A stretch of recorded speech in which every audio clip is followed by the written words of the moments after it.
but it's just a meeting. It's not a group. Okay, it's what normal's welcome, ACE's welcome. Anybody who wants to talk about anything pro-cannabis can come here and use this forum. I will continue to promote the meetings.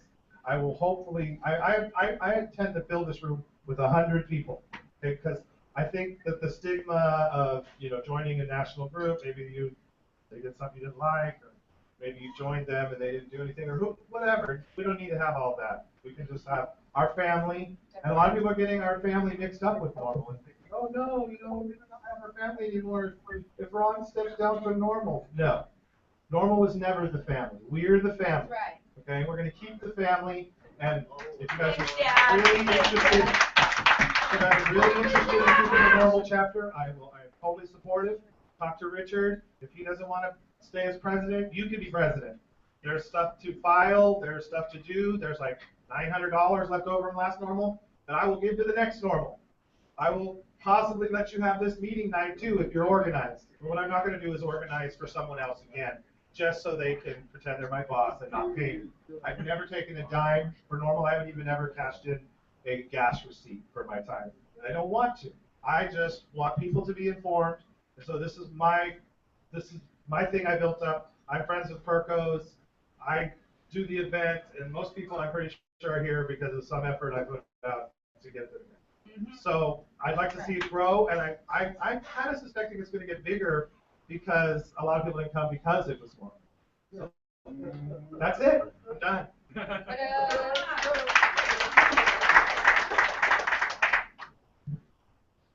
Done? Done. Thank you, Ron. So I want to reassure everybody that I think everybody is still as committed to this community as we ever were.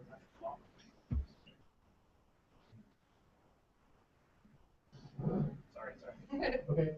A little technical adjustment here. Yeah, this mic sounding different too. But so anyway, we are the community that we are, and it really doesn't matter what label we put on it. On the other hand, the Sacramento Cannabis Town Hall is simply an interim name. Did we want to have a discussion about renaming? Do we have input on a name? Love the name. I like town hall meeting. You might. Keep in mind, I want it to be a generic meeting, not a group.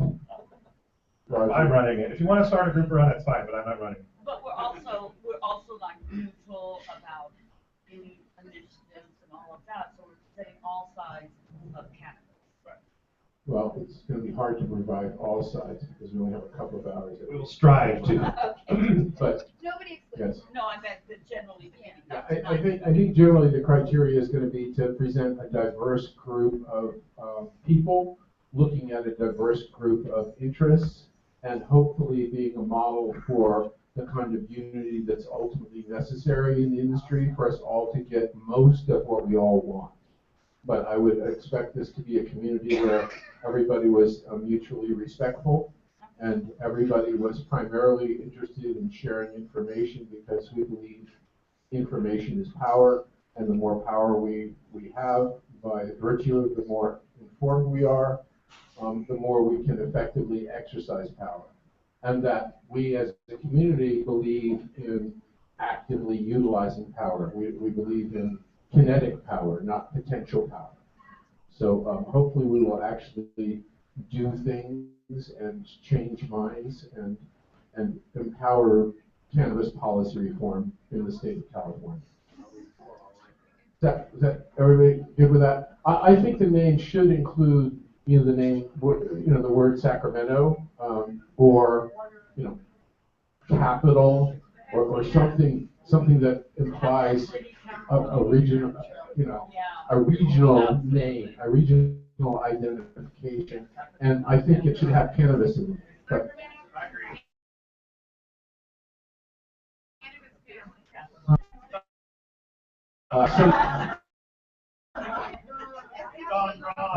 I don't think somebody suggested coalition, but yeah, I like the idea of community. Pardon? Capital better than Sacramento. Capital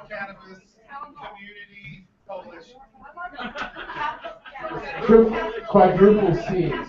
Ron is proposing. C to the fourth. The Capital Cannabis Community Coalition. Is that what you said?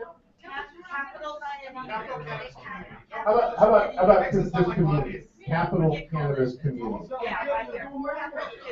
What?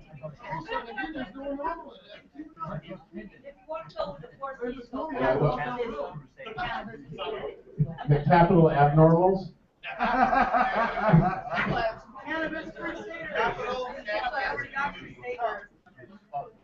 Capital Cannabis Community. All right, I've heard that like 3 or 4 times. We're an open community here. Just give a show of hands. How many people are satisfied with Capital Cannabis Community? I'll make sure. I'm just going to do a quick count. So it's 1, 2, 3, 4, 5, 6, 7, 8, 9, 10, 11, 12, 13, 14, 15, 16, 17, 18, 19, 20, 21. Okay, 21. All right, so just for the hell of it, to see if we have a majority already. Everybody who didn't just vote, raise your hand. So it's 21 to, how many people have a different idea? Yeah, 2 or 3. Okay, all right. So I hope everybody's satisfied. We got a super majority for Capital Cannabis Community. So I want to welcome everybody to the first meeting of the Capital Cannabis Community. And it's our intention at this point, right, Ron, correct me if I'm wrong, we're still going to have monthly meetings, second Wednesday, here at Perco's, 7 o'clock, okay? So that part is going to stay the same. What's going to change is the name. The name of the game is going to change, but everything is going to stay the same. All right? Okay. Okay, so our next speaker, Marcia, is going to come up. Marcia Blount. For those of you that don't know, Marcia Blount is Executive Director of the Brownie Mary Club of Sacramento. She's been an active board member here at SacNormal. She's going to speak, as I mentioned, Sacramento City and the State Democratic Convention in San Jose. And I believe that's later this month, right? So I give you Marcia Blount, please. A warm welcome to Marcia. Okay, gosh, I have a kind of a handful of things, but I wanted to start with what's going on with the City Council, Sacramento City Council. City councils and counties that we've been going out to as well. And there's various things going on out there. Earlier this month, City Council passed a dispensary ordinance to new approved location and or traffic management personnel. That was not in there before, so it's going to make it pretty difficult for people to move if they needed to. They also, that same day, that was about 3 weeks ago, I think, voted for a 45-day moratorium on cultivation and manufacturing permits in order to sync with the new state laws. That will allow more contact with the community and also time to study the maps to determine all the specifics, like 600 feet from or 1,000 feet from schools, parks, the grow size limit and that kind of stuff. Those will all be determined within the 45-day moratorium period, but it is also renewable if they don't have it done by that time. Yes? Would you be involved in saying which we can grow in, how much more we can do? Have any participation in I'm sorry. when I'm asking for the set of standards that Sacramento setting, are they only going to the government asking to set a standard, or are they coming to a group of people like us and say, what's needed? Oh, no. No.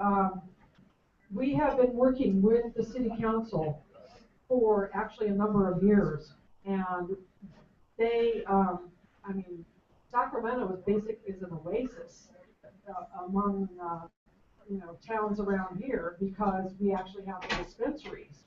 And we have indoor cultivation permits as well. Yeah. So, But permits okay. are illegal.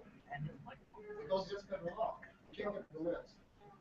Okay, well, so anyway, yes, the cannabis community has been involved with all of the steps along the way. So they have the voting right when they set a set of standards before they go ahead and adopt them. You have the right to Excuse me, let me just interrupt here for a minute, Roger. We don't generally have a dialogue. We generally let our speakers speak, and then if there's questions, we ask the questions afterwards. I just want to kind of get the format back under control here. And also, if you're going to speak to the audience, you need to speak in the microphone because we're broadcasting out the podcast, and nobody out there heard anything that you said. All right? I had a little trouble hearing you too as well, because the dishes in the other room. Sorry to interrupt, Roger. I just kind of want to bring us back. That's okay.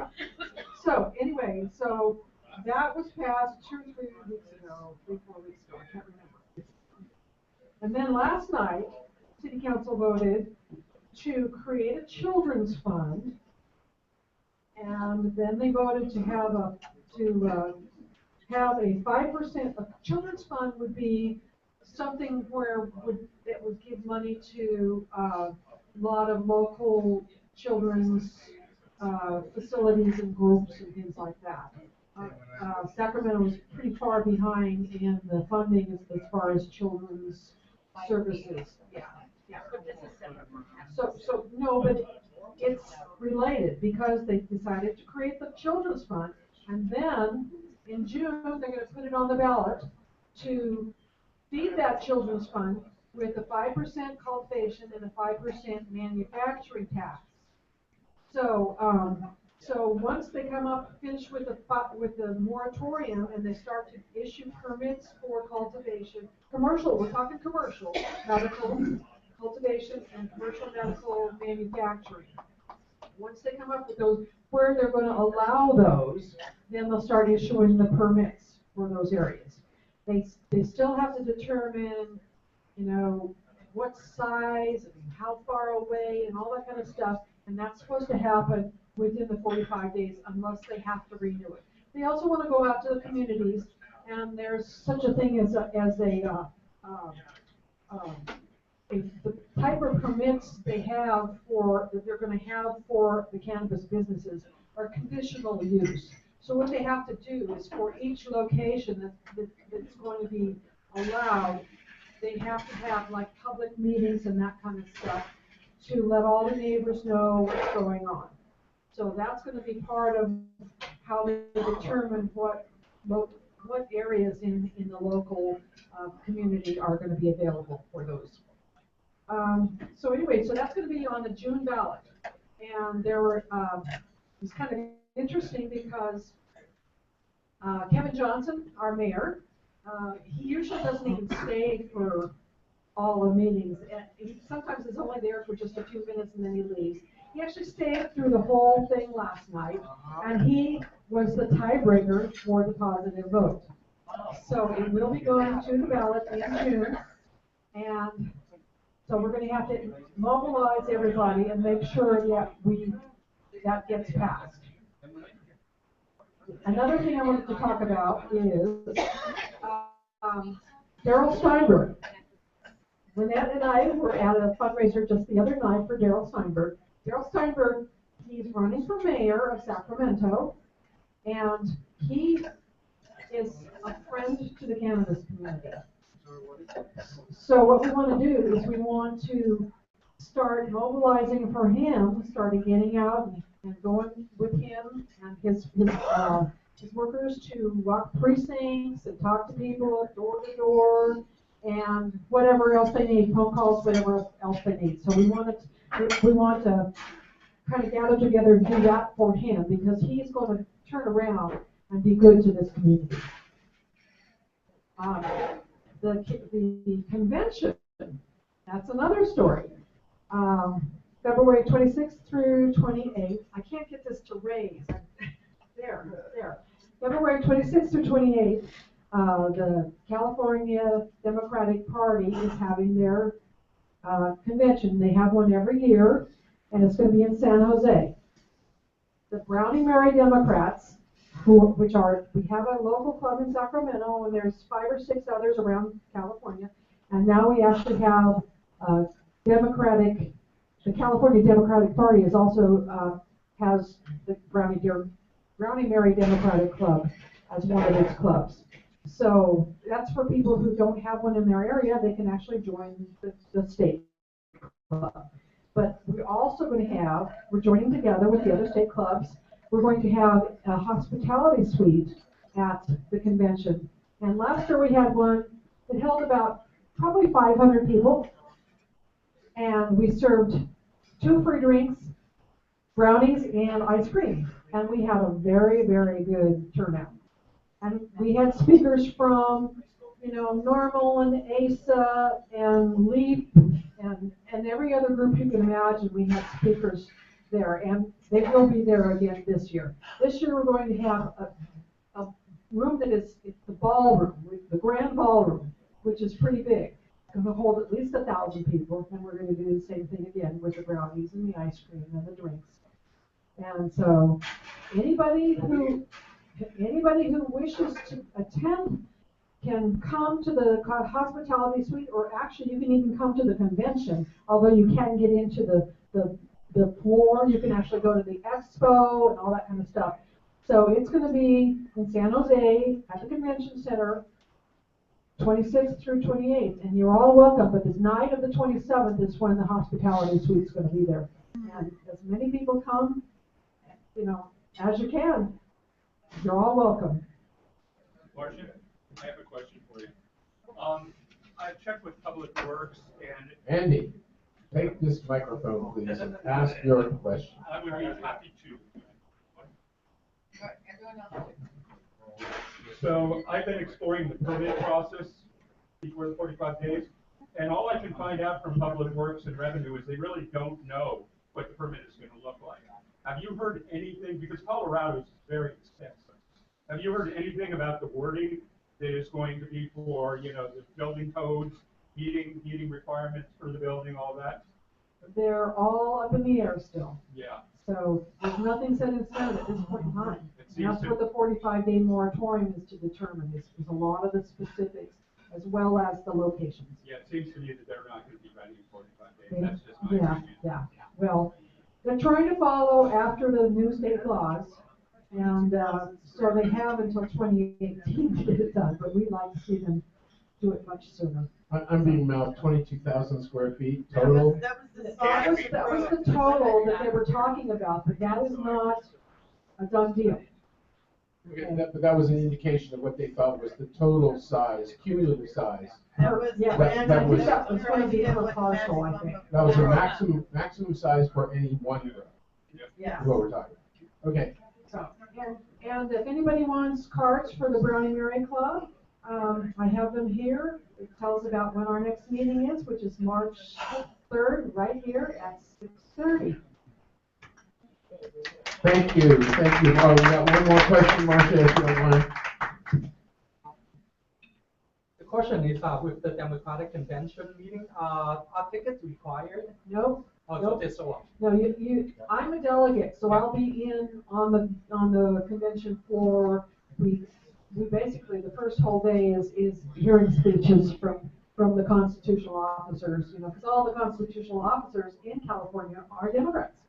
So we get to hear lots of great speeches, and then there's an expo where there's a lot of booths, and Brownie Mary will have a nice booth for people to come and visit. So it's going to be fun, and there's no charge. I plan on going with Andy, maybe for a day trip, to go around and check out the convention, and then go to the hospitality suite that night. So we might have a seat or two open if anybody's interested. I'm sure Keith isn't going to want to go. Thank you. Can we have a round of applause for Marcia? And I just thank you once again, Marcia. And I just want to underline, for those of you who are here because you want to advance the policy reform movement in California, you've just been given 2 very important opportunities by Marcia. One, we're talking about supporting a candidate for Sacramento, a man who's very pro-cannabis and supportive of our industry, who wants help for people to go out and knock on doors and campaign. And this, folks, is what we call, democracy in our country. If you don't want to just sit back and complain and whine about other people and disagreeing with the votes that they're having, then please, come off of the sidelines, get into the game, get in touch with Marcia, find out where you can sign up, where you can go out and spend time helping to support a candidate who is representative of our community, because this is a constructive, proactive thing that we can do. And this is not sitting back passively and continuing to accept what our currently elected officials would like to prohibit among us.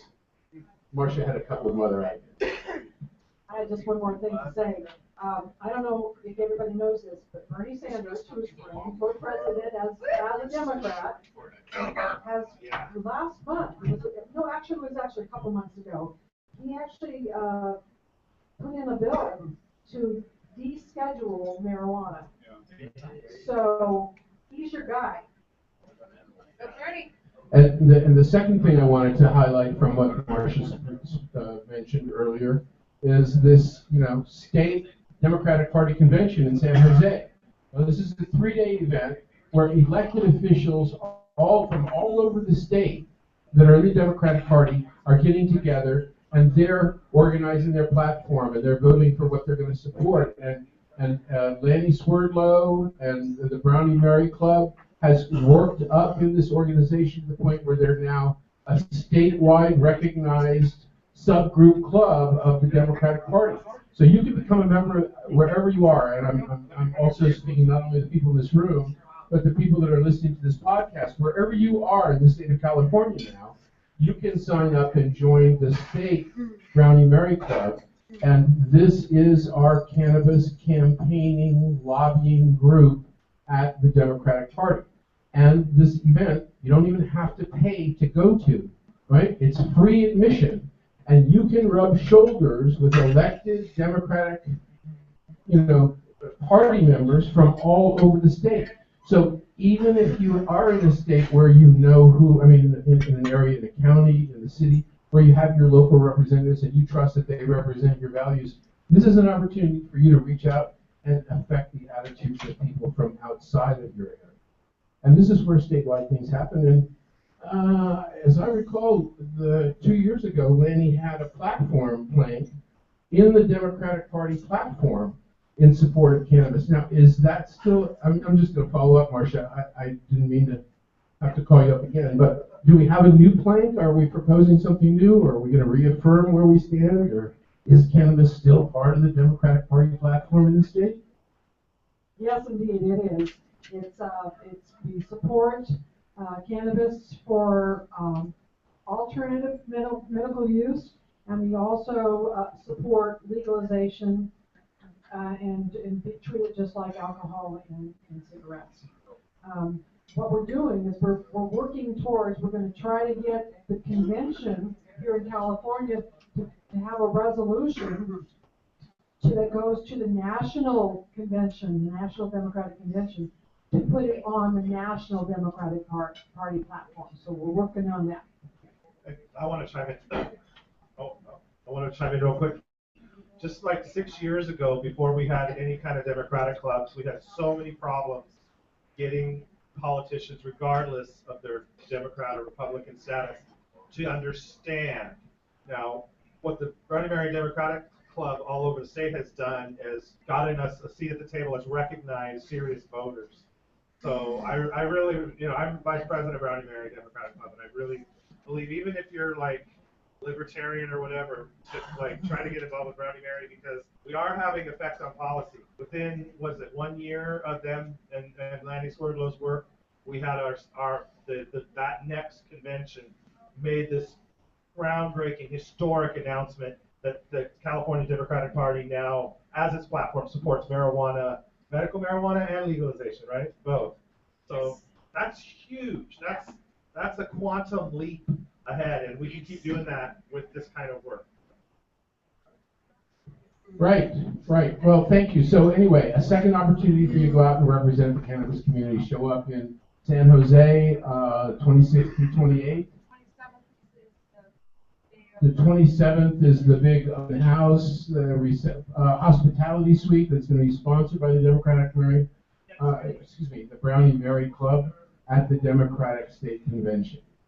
And I'm just going to throw in a side plug here. I also understand that plans are underway for a sponsored after party offsite in San Jose. Will be back here, right? Allegedly, we're on. I'm going to just say at this point that I think it's by invitation only. That's the only distinction Well, I'm going to make. paper. I'm next going to get Lynette to come up here. Lynette Davies, another yes, long-term cannabis activist. Lynette has a dispensary here in Sacramento. She frequently appears to testify and give opinions at the state capitol, and she's here to talk to us about what is going on in our state these days, Lynette. Nothing good's going on in our state. Nothing has been going good in our state. I spoke against all these bills, by the way, that came forward. I was not a fan of them at the particular time. I'm not a fan of them now. I don't think they benefit the small farmer. Going to this time, I don't think they benefit the small farmer, and I think I've been very boisterous on it, so I'm not going to favor it. Today, I spent all day in a track and traceability meeting, which the state put on for stakeholders, and it was pretty horrifying.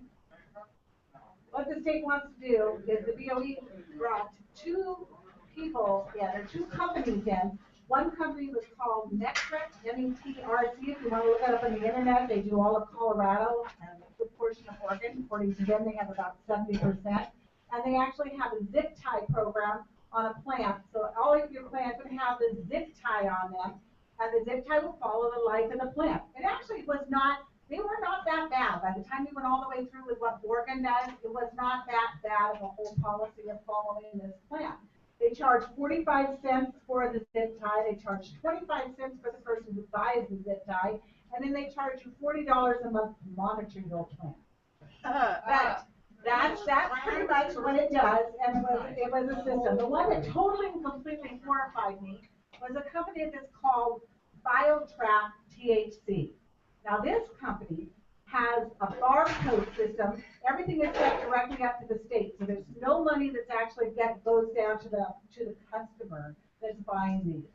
So the state is in such control that as soon as a plant is bought, it's registered with the state. The state gives you a barcode that you basically circle around the plant. And as soon as the plant is harvested, you have a special scale. So you put the whole plant on the scale. It weighs the plant, goes directly into a state database. And once the state's got the plant, then you separate the plant. You put the flowers up there and say this much of it is flower, this much of it is leaves, and this much of it is waste. And then each of those categories has a new code to it. And then that code follows the life of that particular product. So once it goes into a dispensary, it gets better. Once it goes into dispensary, they're also hooked up directly to the cash register and to the dispensary. Patients have to have a card in order to purchase it. And if you are purchasing more than what they thought you should have, or if you had gone to another dispensary earlier, you'll be locked out at the cash register. Oh, this is wrong. So this, as a matter of fact, they're specialized in doing pharmaceuticals. So that was what our state was talking about today. I was really happy to see Cody from Tahoe Wellness, who we know all from here has been here. Cody Bass. Cody Bass. He stepped up to the plate, bless his heart. As I sit there totally dumbfounded and say nothing. He stepped up to the plate and he informed the BOE that it is not their job to trace our plants from seed to sale. It is their job to collect taxes. And if they want to come in and do an audit, like they have on his dispensary and on mine, which I passed that he did, you can take our POS system, say this is what we sold. This is our bank statement and our credit cards at that time, and this is what it balances out to, and it says the same figures, right? We paid the right tax. Right. But that is the job of what the BOE is supposed to do. That is not what they're looking at doing. And so I was really proud of it because he actually put it up with a coffee model. Do you go into a coffee house and tell them, well, you've got 20 cups and you've got this many beans, therefore you must be doing this with those beans on the coffee plant, you know? And that's, you know, it is. Yeah. It's kind of ridiculous how they look at our entire market and how they want to do it. But that is what the state is actually looking at this time.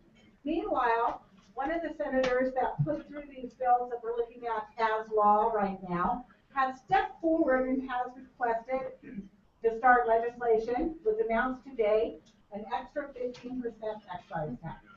But by the time you get your 15% excise tax, you get your 10% here with the city, you get your other local sales tax on top of it, you're going to be at 40% before you can do it. Now you take your product, which I have never in my life seen a product that cannot be moved by the farmer. We have to actually hire people to come in, pick up the product at the farm, take it to a distribution center, be actually calculated at the distribution, weighed, processed, tested, and then either sold out of there or brought back to the farmer who never moved his own product. So I think what we have right now sucks big time. And I've been very boisterous on it. So, we have AB 21 that got signed into law, which removed that March 1st date. So for all of you that have been working in your cities and your counties on trying to get good rules and regulations, it does not roll back the ban that just happened. What it does do, makes it available so that you can go to your cities and counties and say, we need to reopen the dialogue because we have the opportunity of making good rules and regulations for you. Placer County right now is doing some work on bringing out a cultivation ordinance. That cultivation ordinance is also being looked at, same one from Placer is being looked at YOLO, which is going to be looked at Sacramento.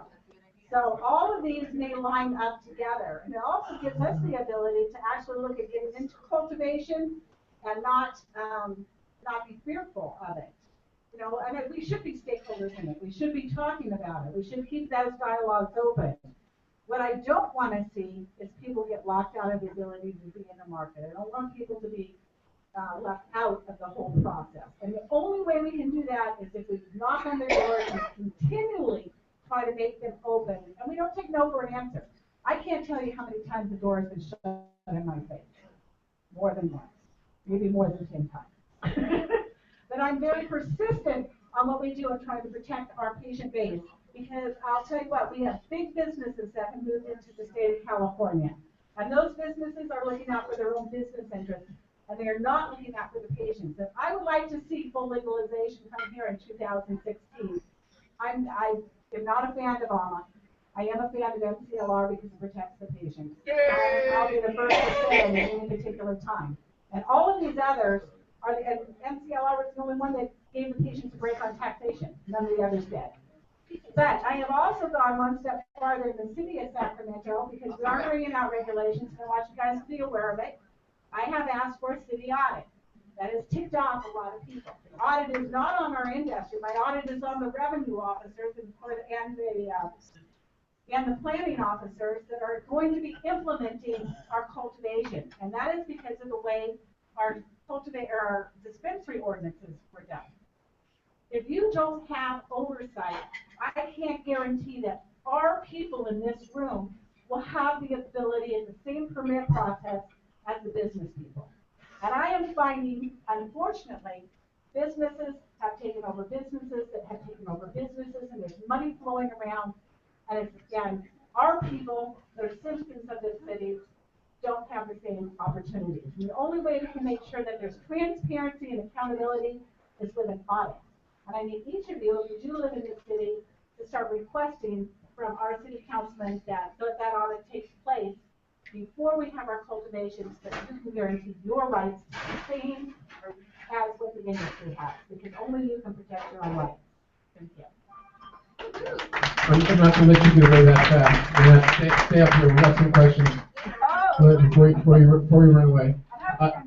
I think all of us agree that if it was left up to the state, they would try to regulate us like we were handling nuclear waste or something. I mean, the way that we have to account for every stage of the plant, every transaction affecting the plant, and I agree with you. That's just overly repressive. They don't do that in any other industry, and I would suggest to all of us here, I think probably I'm preaching to the clergy here. I think we all agree with this, but for people out in podcast land, this is a continuation of the paranoia and the hysteria that has been dreamed up around cannabis during originating with the reefer madness period and continuing pervasively into our culture. Cannabis is not something that society needs to be protected from. Cannabis is here as a resource for all of us. I also wanted to just comment on what you said, Lynette.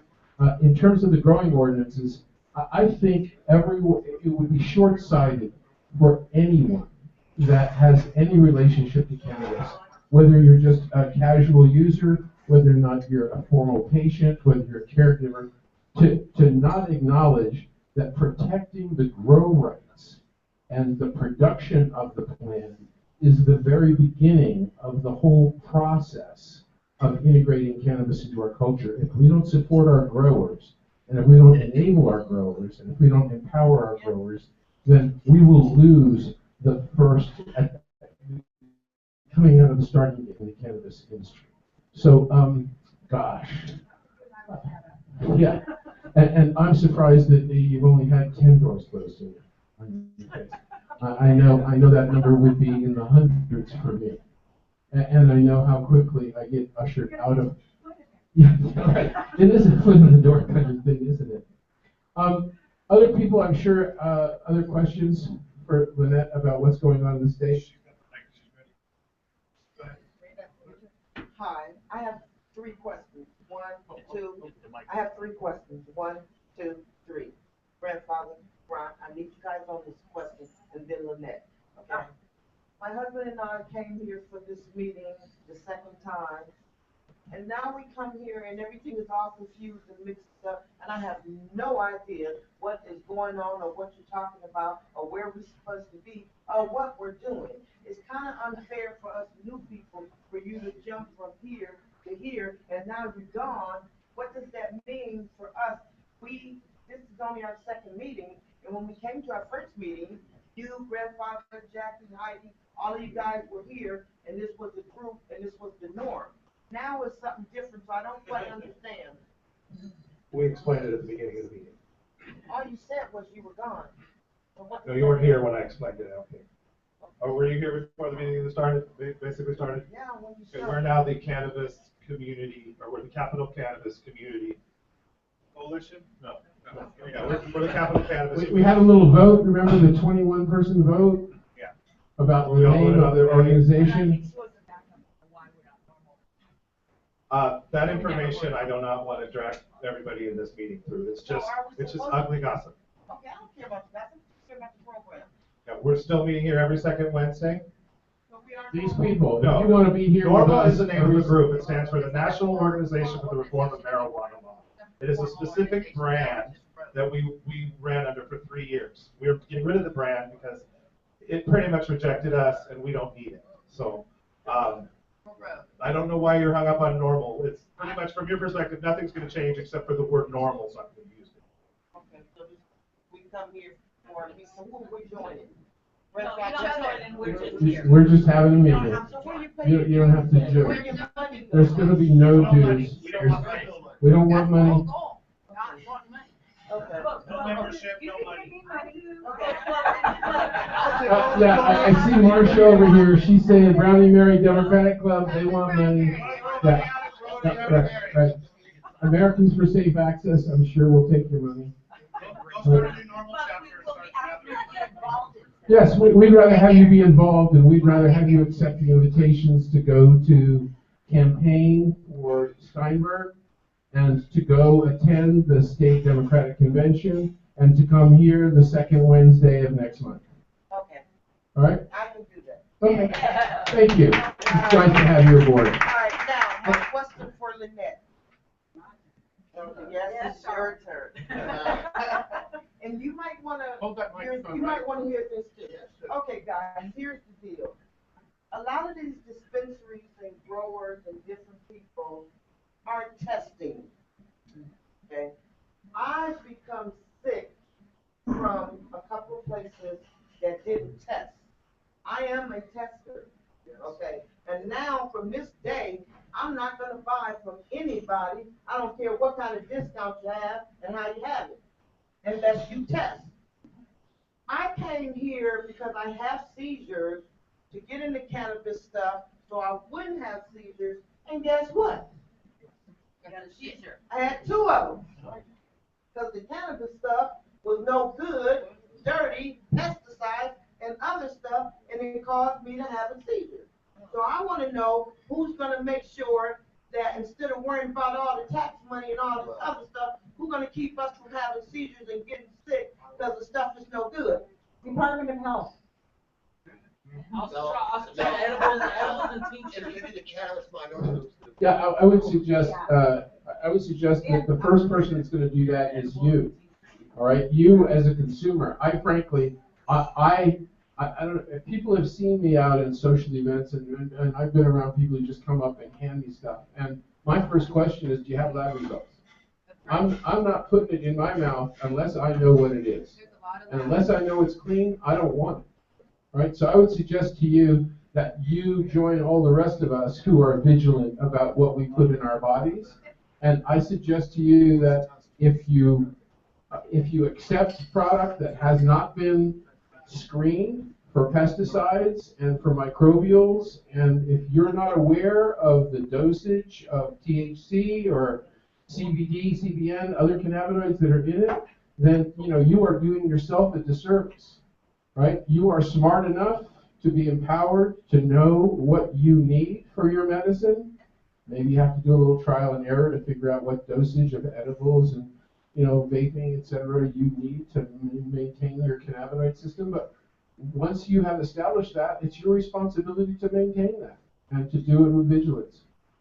Lynette, I see a lot of dirty product. Do you see a lot of dirty product? I don't, and I'm going to tell you something. I can see on edibles and manufacturing tinctures, those types of things, especially for the dosage, where I can see where that actually has to be tested. I'm sorry, nobody has ever died from cannabis in the entire lifetime of going back thousands and thousands of years. Cannabis is non-toxic. Now, pesticides are toxic, and the people that are growing are usually growing for themselves. So and I don't find a huge amount of pesticides. I have been in this business, I've had a dispensary since 2005. I have never, ever had somebody get sick off of cannabis. Ever. And what is it? Canacare. I have Canacare. You're safe. But, and one of the good things about testing the product, they'll take a product, it's a plant, and it should be tested the same as oranges, apples, any other agricultural product. But that's not what's happening. We don't have testing standards. You can take one product to 3 labs and have 3 different test results. I'm sorry, that's the way it is. To me, it's like, we actually had one testing that was being done, and what it did, it was, we had a club that was saying it was tested, but what it was putting it in a machine that would say, well, this is what it is. It's a Blue Dream. Blue Dream has this properties to it. But that's all it told you. It didn't tell you pesticides. It didn't tell you residue. But it was coming out as being a lab-tested product.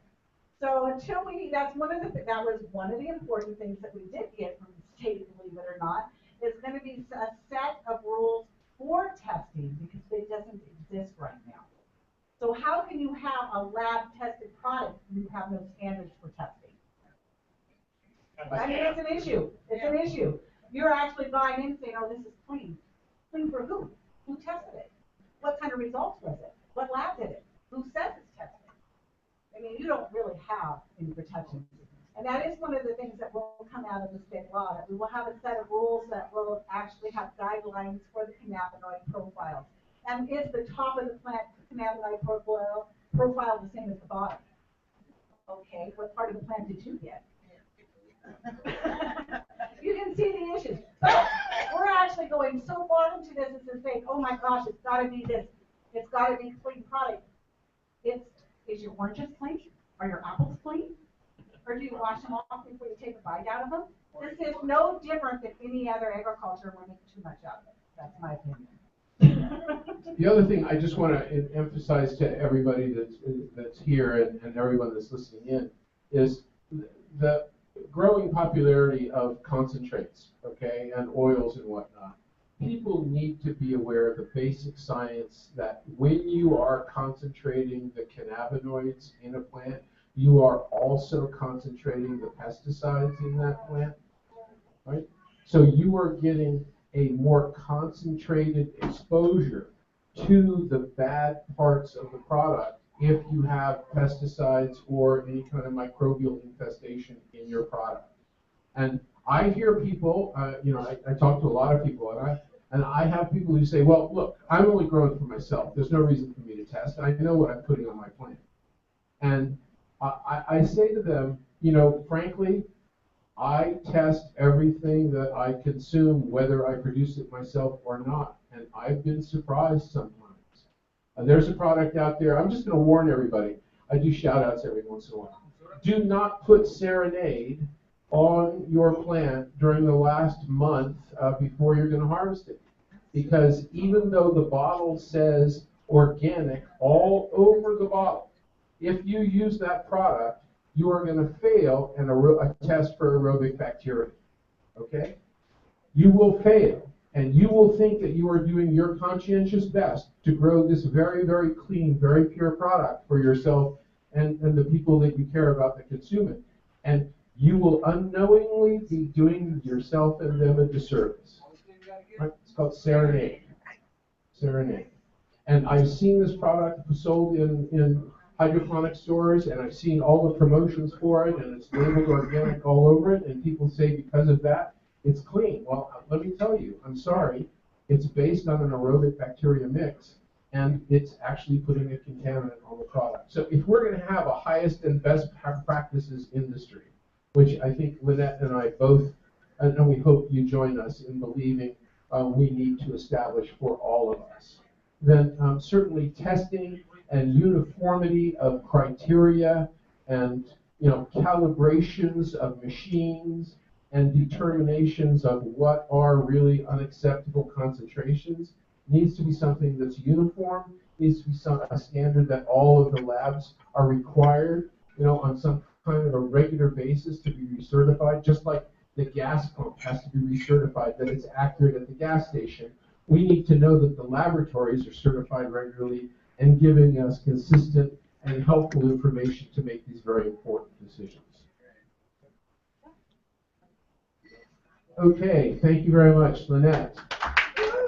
A little hand for Lynette Davies, not only for her time here today, but for all of her tireless campaign all around the state for us. And the state is going to keep moving. They're having meetings weekly. Lynette, do you encourage people to follow you on Facebook? I do. Okay, it's L-A-N-E-T-T-E Davies, standard spelling, D-A-V-I-E-S. I actually follow her when I can't get out to the Capitol, and it's very helpful, and post information, and we'll start maybe reposting some of that and some of the other. And now we have a name. I am going to create a like page, but we're not a group. Okay, it's just a like page for this meeting. This meeting every month, everybody will be able to get their copy of Dope magazine before it's out at your local dispensary. I brought previews and ran out, so I don't know what happened because I only counted about 40 people here. Be one of the first 40 to arrive. I write for Dope. This month I talk about a club called Spark, which I will actually personally endorse, not just for pay. It was a really nice place in the Bay Area. And if you have a dispensary or a cannabis-related business that wants to be featured in Dope magazine, I am constantly helping the content coordinator. Do it need to be a dispensary, a glass shop, or some sort of edibles and those kind of businesses is what she does. We don't do any of the nonprofit groups or like the hiring cannabis stuff, like consulting stuff. What about insurance? And our next... We don't advertise. I mean, the girl I work with doesn't do that, but Dope does, write stories about that kind of stuff. We just have to. Agent actually selling something that is for the marijuana. Yeah, I've seen that. You know what I mean? It's an actual insurance for growth. Yeah, they've had that for a while. Yeah, there's cannabis insurance. All right, well, we're going to move on to our next speaker now. Ron? Yeah. Yeah. Okay. All right. Reading is wonderful. I'd like to bring up, because she's going to stand right there, I'd like to bring up Christine Van Skyke. Christine travels all over the state. She's an advocate and proponent of the CCHI 2016 initiative, and I'm sure she's going to enlighten us about the status of where we are with that. Thank you. Thank you very much. It's really nice to see everybody here tonight. I appreciate the attendance and all the information that we've been given. I really do want to honor all of the hard work that's being put into this cannabis legalization movement in the state of California that's right here in this room. So literally give yourself a hand for what you're doing and what we're doing to move this forward. I am here to talk about the CCHI voter initiative that is in circulation in the state of California right now. I know you're hearing a lot about voter initiatives that do have to do with the legalization and support of cannabis in the state of California.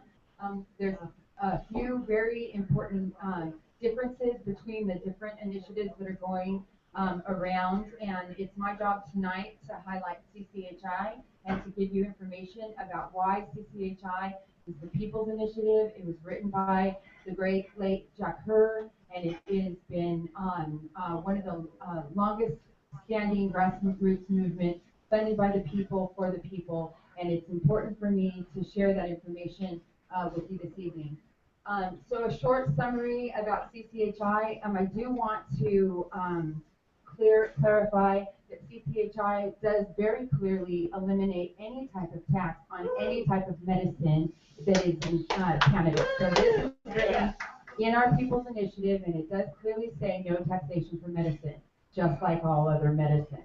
So one of the most important things that we want to reiterate with CCHI and what makes CCHI so unique and different from the other initiatives. Number one, our paper is on the street. You can get out there and you can get it signed. We have almost 400 representatives throughout the state of California representing 37 counties, and everybody's doing it on their own dime. We don't have one millionaire or billionaire. We don't have anybody that owns this initiative. There's no, and everybody laughs, but there's no money, but that's because it's coming from our heart, and when it comes from the heart, we don't need money.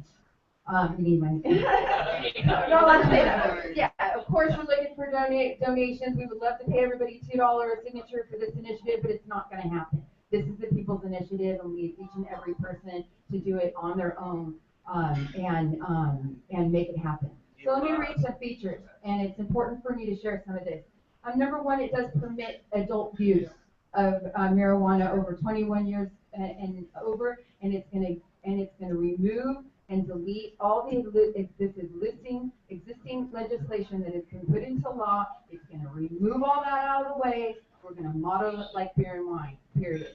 California does a fine job of managing their agriculture industry and their beer and wine industry, and we're just going to fall right into place in those existing departments and be managed the way that it's proper. For adult use 21 and over, the other 20 legal 21 and over recreational drugs like cigarettes and alcohol, that's the category that it'll fall in. It'll be regulated by Board of Equalization in the same manner, and the alcohol tax station and the use tax that goes along with recreation will be applied. However, no more than 10% and no more than $1,000 for commercial production. So we're not going to allow them to nickel and dime percent here and percent there. No more than 10%, anything that's reasonable, equal to other industries that are equal to this product.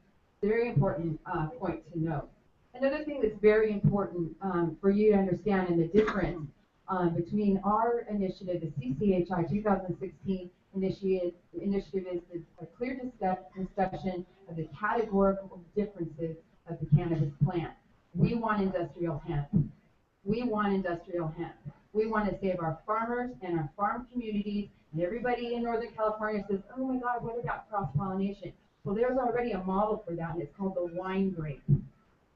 And we're very good in California at managing our wine grapes. And wine grapes and table grapes grow in this beloved soil equally, but they don't cross-pollinate and they don't cause problems. We have starving out-of-business farmers and farm families for 4 and 3 generations from San Joaquin Valley to the south, and they would give anything to reenact their farms, to re-employ their workers, and to produce industrial hemp for the entire world. That's where this has to go. Secondly, the medical cannabis has been structured under Proposition 215 and 420, and some of the language that's already been enacted in the state of California will be managed, and some of it will be discarded. But our medical, we're doing a pretty good job. Our local farmers and our farming communities, North Coast, the Emerald Triangle, the Growers Association, our farmers, our farm families, they're doing a great job growing cannabis, and we want to continue to leave it in their hands at the local level. We don't want it to be taken over by corporate. We don't want large sponsorship. We don't want the Walmart or the Starbucks of the cannabis community. We don't. We want our local farmers that have been doing it for 5 and 6 generations to continue to do what they do great, and we want to expand it across the great state. Another very important point that I really want to point out is that it takes away a lot of the unfairness that they're putting stigma on this plant. It's an agricultural product. We're going to grow it like wine grapes, and we're going to do a good job. We're not going to incriminate people because they choose an adult product like marijuana over alcohol or some other type of thing. We're not going to criminalize them for some kind of ridiculous impairment judgment. If you're driving under the influence and you are impaired, get off the road, period. If you're on medical, if you're on pharmaceutical, if you're on alcohol, if you're on some kind of street drug, don't drive impaired, or we will arrest you and incriminate you just the same way we incriminate any other adult use activity. Otherwise, it's fine. It's just like any other pharmaceutical drug that your doctor prescribes you and says, be careful about driving, but if it's safe, you're safe. That's very important to know, and that's something that makes us very happy when we think about this initiative getting signed and getting on the ballot where we can vote. We want to vote for decriminalizing and freeing our prisoners. There's no reason all of the state resources that are going towards the criminalization and the incarceration of innocent patients, growers, and physicians that are being incriminated wrongfully in the state and at a federal level, and we eliminate that by creating language that clearly decriminalizes it and takes the power away from segregating it and isolating their punishment of just this particular agricultural crop.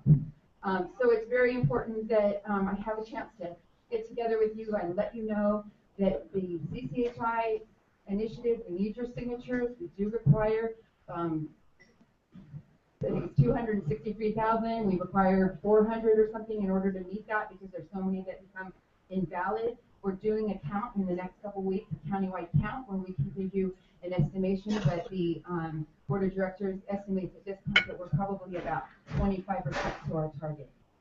So there's just individuals doing the best they can at this time, so we really need to ramp up. We need all the help we can get. www.cchi2016.org. Get involved, get some paper. There's probably 10 people in this room that can give you initiative papers and give you instructions on how to collect initiatives. Sit outside of Walmart, talk to people, go door to door, do what you can to communicate that once we have, and this is the most important part, a voters initiative takes higher precedent at the state level than any other type of law that's formed at the state level and all the county and local laws as well. So this will reverse the wrong that we're fighting right now. It'll take away the seed to sale tax. It'll take away the ridiculous fine. It will free the medicine for the people, provide for research and physicians to do testing and clear dosing measures for illnesses, and it will allow us to operate California the way that it was intended to be. Jack Kerr wrote it years ago, and we are carrying it forward now in 2016. Thank you very much, Christine.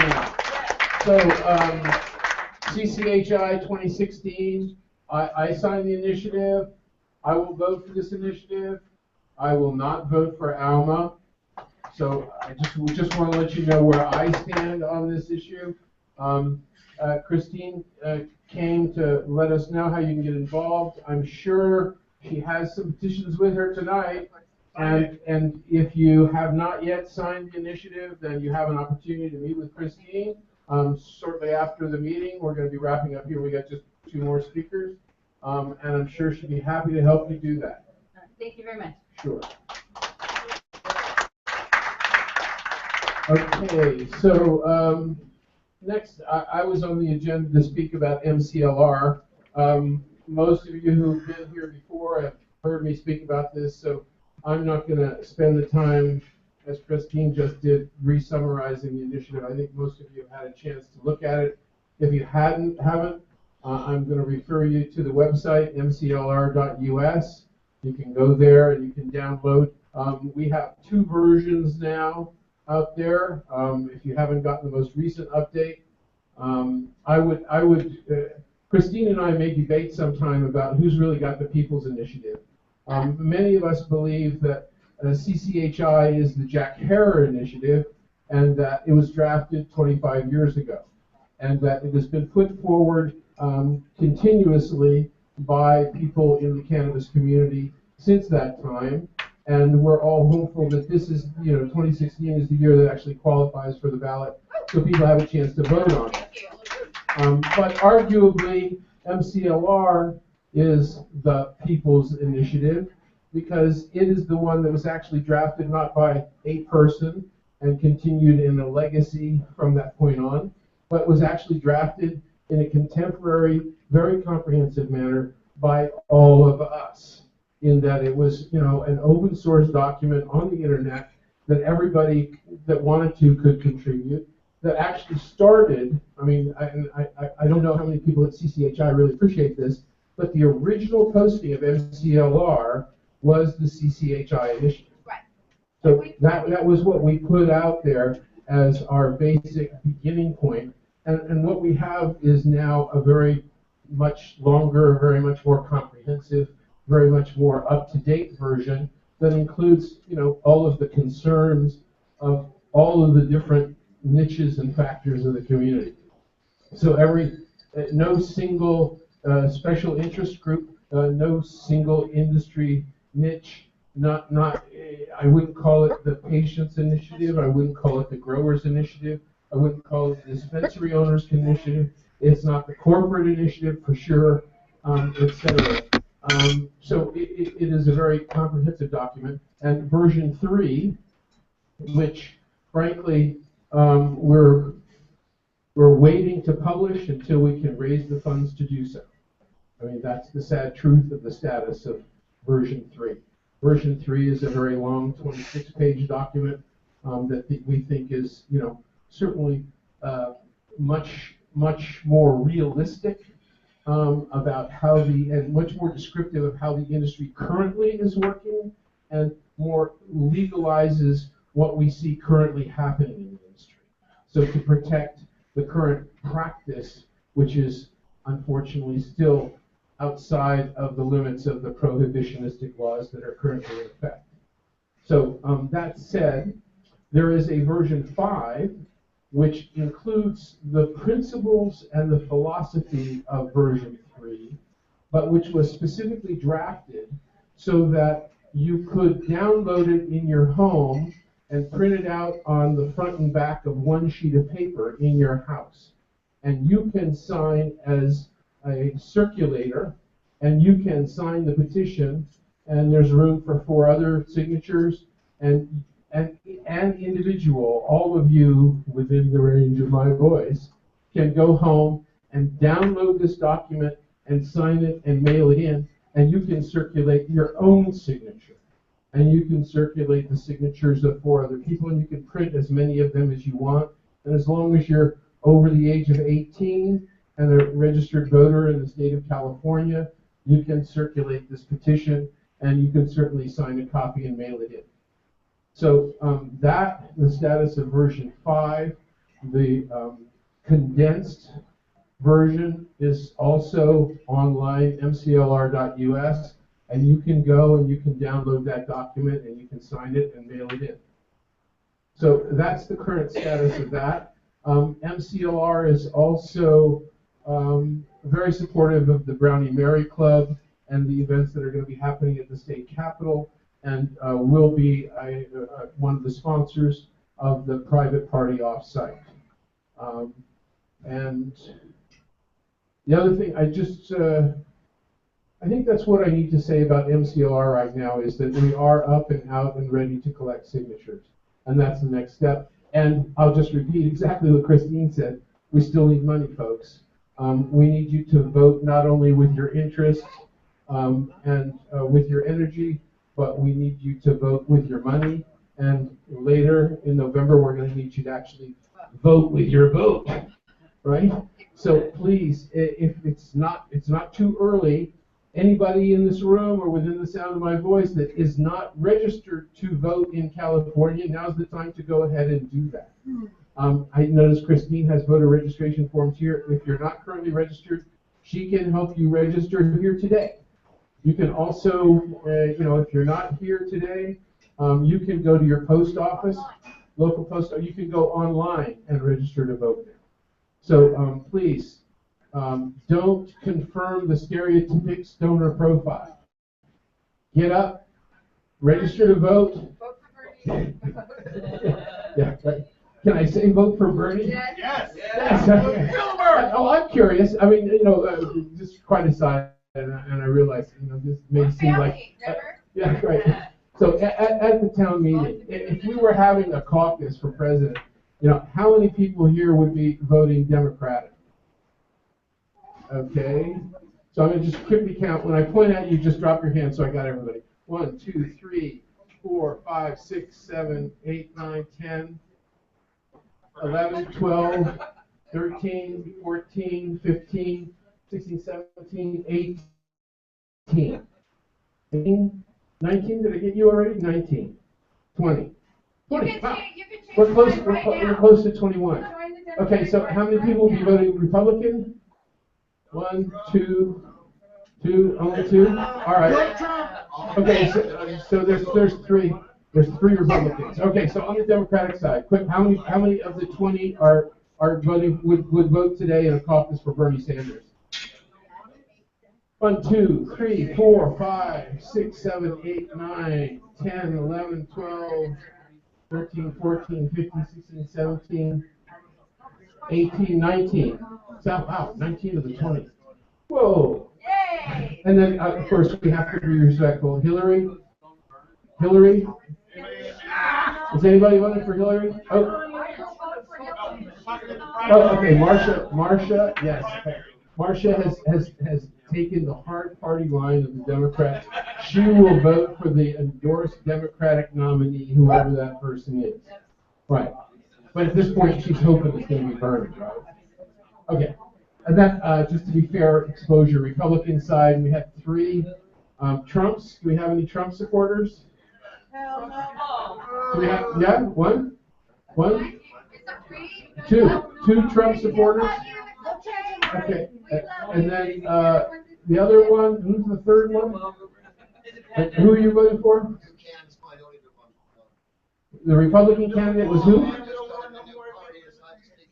Oh, he's Roger's voting for a write-in candidate at this point. A write-in candidate. All right. Okay. So, pardon? Jill Stein. So, okay. So Benny's going to write in Jill Stein from the Green Party. All right. So is somebody are you just looking for some mic time, or you have any real? Okay. So I'm going to move on. We have one more speaker. Our surprise speaker, Ben, is going to come up here. Ben Bradley, I know works hard for the California Cannabis Industry Association. So for all of you people who think that big business is going to take over the industry, I want to let you know this is one of the avenues that's going to make that happen. So be kind to him. He's a nice guy. But he's going to tell us about what's going on in the state. Hello guys, I'm Ben Bradley. I'd like to first off thank you for all being here right now. You guys, I'm sure have other things to do, but you guys spend your time doing this, so thank you guys for showing up. I've been an activist my whole life, so I know what it's like, but it takes your time to be dedicated to a cause. I really appreciate that. First thing I guess I'm address on, my name is Ben. I'm from the California Cannabis Industry Association, also known as CCIA.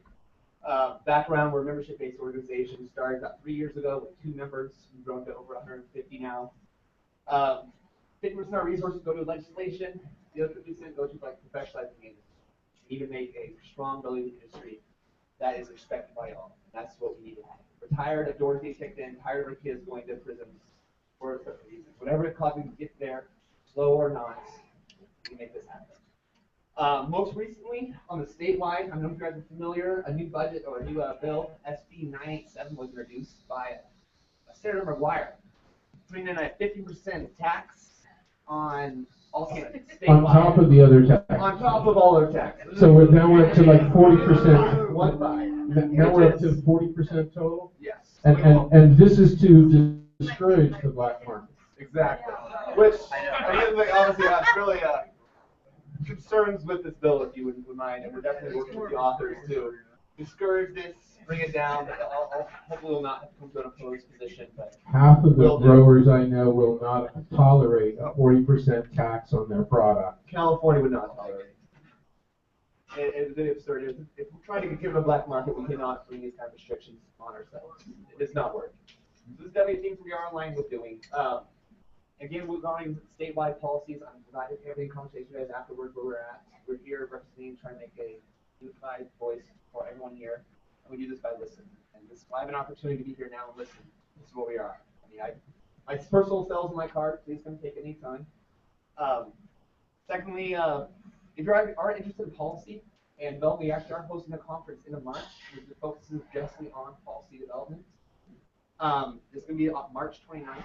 Feel free to look us up. All the information's there. I'll tell you about more lately. It's here in Sacramento, happening to Sheridan. One aspect we were on, because last year our main focus was statewide legislation, getting, or not, we love to talk about that, but AB 266 passed. We needed state regulations to come in place, and we're continuing working on to clean it up. It was not perfect. It was the best we could do. And there always was some issues, as we heard earlier with AB 21, with our March 1st deadline. We also saw repercussions, what that was. We had city statewide bans launching everywhere across the state, which was absolutely terrible. And we actually started a whole, Facebook I want to give a plug for, was a county and city ban watch. If you're on Facebook, check this out. It's a great source. Plug in for Jacqueline. She is amazing. And an absolute source, public information for the we use it a lot as well. We need our local outreach to continue this. California is big. When we started trying to put together an association 3 years ago, it was told it can be done because California is large. People always ask, where are we going? Why is California behind? Why did Colorado and Washington get it? Because we've been doing it for so long. And it is our history. And trying to get a statewide regulation on this is going to be really hard and difficult. But we need to do this now on the local level. And we need to continue this. Because now we have the authority on the local level. And I will say, actually, shout out to Sacramento. Anyone who shows up here, in Sacramento, that was monumental. We now become the largest metropolitan area to have a state or citywide regulation for cannabis. So that's absolutely amazing right there.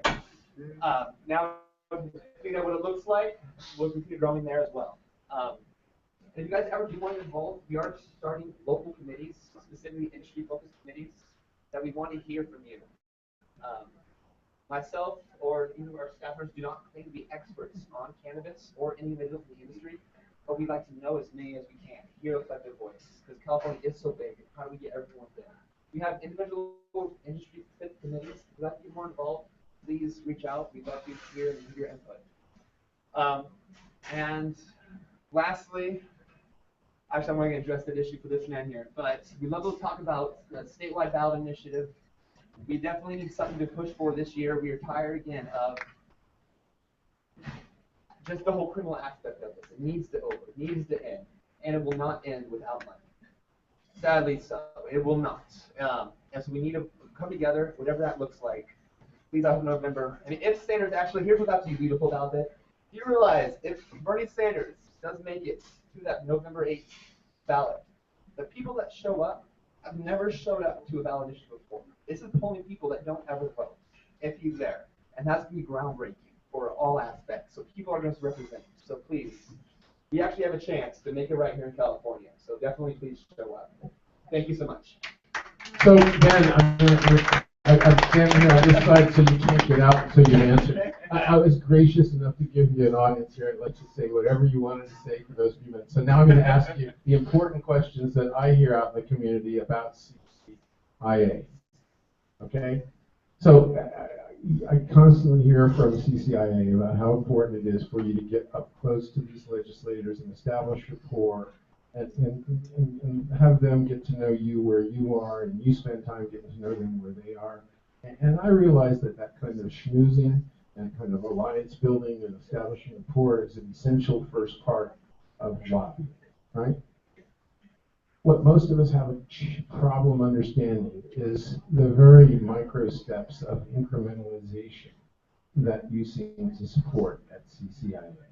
And by that I mean, we couldn't move on to full legalization until we had come up with righteous laws to govern medical, right? And now that that's happened, so there was the first step was we have to get control of and define and get past the guidelines for medical. And only after we've accomplished that can we look at, what's going on legally. Then we come up with, ALMA, which is, frankly, something that I know you guys support. And ALMA, for those of you who don't know, I'm referring to the, Adult Use Marijuana Act, which was kind of, we're hearing draft. I mean, I know you probably know more. You were involved in some of the drafting language that was circulating around. Was drafted specifically to dovetail with 266, and 266 was kind of out of the League of Urban Cities and the Gavin Newsom's Blue Ribbon Commission, and we all agree that it's basically a legislatively originated document, and frankly, it is, as I read it, as many of us read it, interpret it, it's infused with the values of protecting and hysteria and paranoia about society and how it's going to be threatened by the evil cannabis that is going to rise up. And I say to you, insofar as you have so much success establishing rapport with these people, why is it so difficult to sell them and get them to actually move? Educate them and get them to move from these prohibition, hysteria, weed reefer madness values, because it permeates the language of the documents. And I also see it very evident in ALMA. So I'm back to you for challenge you on why this incremental steps when all the polls say that a vast majority of citizens believe in legalization. Why are we still taking baby steps? Why are we not, as Californians, leaping ahead and making an exemplary statement about how this industry could function in our society? Most simply put, we all want legalization, but we all disagree how that can get there. and how long we're willing to be patient and wait for it to happen. Exactly, but until we keep being patient, people continue being arrested, doors keep being kicked in, kids are being still be taken away by CPS until we get it regulated and make it normal. But I mean, if you're asking why, once you go through these steps, if you're saying why why are we taking bigger steps? You want to ask questions, come up and you got to ask them on the mic, or the podcast people can't hear it. Why are we going through these steps on the critical things? Why aren't they bigger steps? Why aren't you looking at bigger plant counts? Why aren't you looking at more liberal guidelines? Why aren't you a larger agricultural model for the product? Maybe I'm not sure to clarify your question, but that steps we are going forward with is that of I want to make sure I answer your question correctly. That's really important. And we need everyone represented, and everybody isn't just people in the cannabis industry. We want things to pass. We want the cannabis industry represented, and that is what we do as a trade association, represent them. We also realize there's compromises being taken. There are a lot of people who don't like this. I don't know if you guys saw the USSF report come out. Okay, I'm going to be real specific. Why should we have a 1,000-foot limit from a school or a park for cannabis when we don't have a 1,000-foot limit for a liquor store or a candy store? Oh, absolutely, we should not. Absolutely. Or a TDS drugstore. Why is hard liquor on one side of the aisle at Walmart and children's toys on the other side of the aisle at Walmart, and we don't have to protect these children from seeing this liquor, but we sure can't let them see a green cross for 1,000 feet. And that's absolutely absurd. We definitely do not. So need to why see are you this stuff. accepting that? Accepting because in 1933, Prohibition ended. It took 40 years later until craft brewers. So hold it, okay, I'm gonna jump in here. I've been at this more than 40 years. I've already waited my 40 years. My 40 years is up. Prohibition isn't ended yet. We still are in the midst of cannabis prohibition. We are all looked at as criminals here. You know, we really over-focused on Alma in the last meeting. I'd like to. Okay, so we're not gonna talk about Alma anymore. All right, any more questions? I'm sorry, man, I didn't mean to put you on the spot. I just kind of wanted to give you some feedback. Did you want to come back up and ask a question? Oh. I was actually really effective. I mean, like, even Dave Hodges said it takes $20 million to get a ballot at that pass. Until the industry gets $20 million, I don't see it happening anytime soon. Right. So how do we get that $20 million? You cheapskate, it's our fault. We don't raise the money. It's your industry, your industry Okay. associates. Well, that's right. Roger asked this question. Why haven't we discussed legalization and why are we going with legalization? That one. Why are we going with legalization and not criminalization? Can you explain that? Why those steps forward? You know the difference between the criminalization and legalization? Absolutely. Can you explain it? Off the bat. Currently, right now, the people are asking for legalization, not just decriminalization. That's what people are asking. Why? Do they know the difference between what they're asking to do? No, they don't. Let me explain the difference between decriminalization, if I may, between legalization. Legalization is nothing giving us the permission for the state to regulate and control us like they did alcohol. Decriminalization at a city level, the city level could go ahead and say, we don't have federal government anymore. They have their own provinces in their own city. They conduct their own law without state or federal intervention. Why are we going to decriminalization, I'm asking you?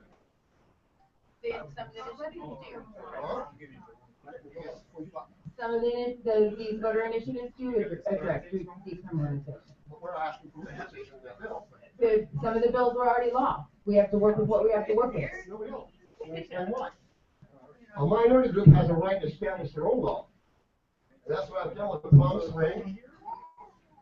Already, the third agreeing upon me, come and do all the commercial growing. I just got called from Sacramento to do all the commercial growing. I'm doing it for 49 cents. What can you do it for? Your problem. I think in response, I do share your sentiment, and I really wish it could be perfect. The laws, I will say, and me personally, I think we both agree that nobody should go to jail for a plan. Okay, so that's the basic statement for decrim right there. Nobody should go to jail for a plan. And decriminalization Yeah, actually you do, Roger. gives a part So, of all. go ahead, Lynette. Do you have a question? Well, I actually have a clarification. CCHI, because I'm a member of CCHI for Cannabis here. CCHI protects myself as an industry member. If they're not looking out at a patient level, they're looking at an industry level. And they're very honest about what they do because when they do go to the state capitol, they clarify, I'm here for the business. So we have to remember that CCHI is a business organization. CCIA is a business organization. I mean, we do appreciate the shout out. Right now it's about. It's not patient-based. Yeah, this, as I introduced Ben, this is an industry association. They represent the businesses in the cannabis industry. They are not looking. Jack O'Hara was a personal friend of mine, and he didn't want to go to this rich people. He wanted a $60 ounce back in 2010. Did he not? We all want that. Yeah. Well, then why are we doing it? Because I'm not God. Excuse me. All right, okay, thank you. Any other questions? Thanks. Okay. If I can say about a closing aspect, I actually got into cannabis 5 years ago. This little exposure. I still thought you smoked the weed. I did not know anything. I became a patient. I was at PTSD. I became a patient myself. I found cannabis from watching my brother go through the realizations of how it came out in his life. So I got into this industry as being a patient. And I realized that building over there listens to businesses. That's right. It's sad but true. I wish they listened to people, they represent the people, but they listen to businesses. And so we organize businesses to make them listen to them. And I just want to throw out, there's reason, as I mentioned earlier in the meeting, for us all to respect each other in this industry. And so I'm just going to take a moment, even though you know, I came at Ben with some feedback from the industry. I want to let you know I respect this man because thank you. But I'm going to tell him why. Because when the state legislature was looking at one of these new, you know, intoxication screening devices, so that you were going to get tested to determine whether or not you could still operate a motor vehicle, and they came to their industry representative lobbying group, the CCIA, and said, you know, do you have anybody that would voluntarily be a guinea pig to come in really stoned and let us test him to see whether we can determine whether he was intoxicated? I don't think they said stoned. Ben, well, they didn't say stoned. Ben was the volunteer guinea pig. Ben is the one that came up and publicly announced that he was really ripped and let them do the swab test on his mouth. Okay, so if for no other reason, would you please thank Ben for representing our community? All right, well, that mostly covered. Any more questions for Ben? All right, so that was our agenda as announced at the beginning of the evening. I have a bonus thing real quick. We talked about it, but then we didn't write it down. Andy, will you come up? Sure. So aside from our cannabis activism, I personally believe it's important that we have balanced activism. There are several causes that intersect our cause. More people of color are being arrested for marijuana, and Black Lives Matter, and that's something we should support. Homeless people who are being attacked for being homeless and sleeping on the streets are getting attacked faster and more aggressively if they're smoking marijuana. So, Andy, there's actually a movement going on right now here in Sacramento that I want to make sure everybody's aware of. It happens every Tuesday. Here's Andy. Hi, everybody. Once again, I'm the headliner. You can Hey, Andy! Take it up! Take it up! Later, when we get together. Leave it on. When Lynette asked me, she said, hello, trouble. And basically, hopefully that's what I am and successful at. I've been involved with street action for almost 40 years now. And basically, I have a number of causes that I work with, the homeless being one I'm going to talk about in a second, but also the bringing down of Nestle, Monsanto, mass incarceration, and there was one more. Oh,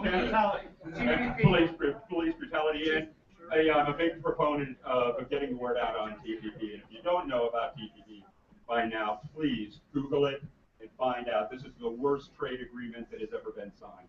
It's going to affect all of us. And the only stuff we have now is ratification. Obama has already signed it. It'll come to Congress. Some are saying before the election, some are saying after the election. I'll keep people apprised. You know, for me, there's been a lot of talk about two-party politics tonight. And for me, I was in two-party politics for about 30 years. I managed a gubernatorial campaign, been the volunteer coordinator for Congress, Congressional, and Senate. And I no longer participate in two-party politics. I think it's corrupt to the very bone. And when Citizens United was signed, that was the end. It should be the end of two-party politics, but no, it's going to continue. Right now, about 16 months ago, 6 of us got together and decided to do a community dinner for the homeless at City Hall every Tuesday night. And basically what it's been is a great organic dinner to people that don't get organic food most often. So we started that. We're on our about 70th week now of serving, and the police didn't bother us all except for the first one, and then they backed down. But then Fago Drinkit, who was one of the 6 and has been homeless by choice for 8 years, decided that he wanted to challenge the city on the right to rest ordinance.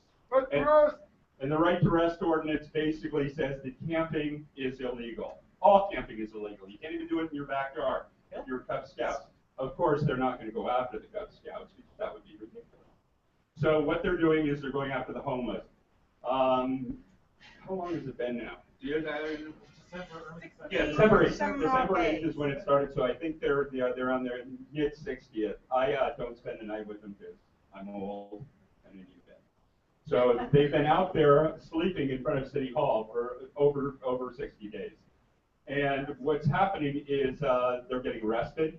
They went through the December, when it was so icy here and rainy. We've had, I think, 20 arrests now. But what they're really doing is they're citing people. And they're citing people, and this is the trap, because once a homeless person is cited with a $175 citation, they can't pay it. So then you get the service fees and the late, and eventually they're in debt to the city of Sacramento for $500 to $1,000 because they couldn't pay that original $175. They get marginalized and they're put in jail, and we all know, jail and prison mass incarceration makes a lot of money for people.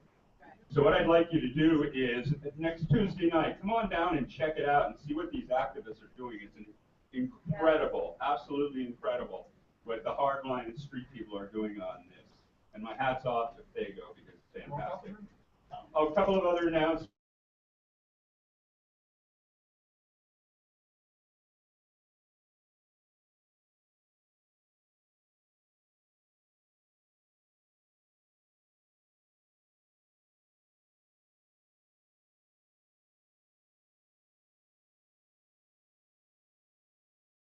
And we shut them down